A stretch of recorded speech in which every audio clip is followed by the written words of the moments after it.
FORA.tv. The world is thinking.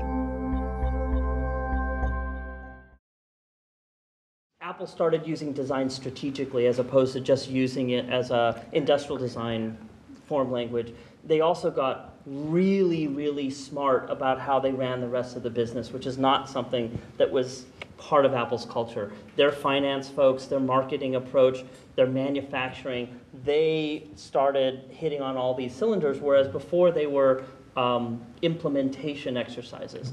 I also have to say that Apple is the exception. And I started to tell Helen earlier, I got a phone call about 4 years ago from a business magazine, not Business Week, I don't think. It wasn't me. Exactly.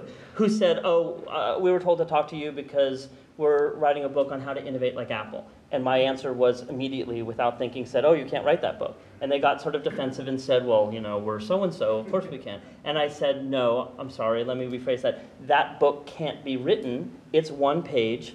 It says, hire Steve Jobs or someone like him. Apple is an exception. They do a very precarious, high-risk type of design called genius design. It works for them mostly. Doesn't always work for them. If you've seen anything that has a cube form factor from Apple.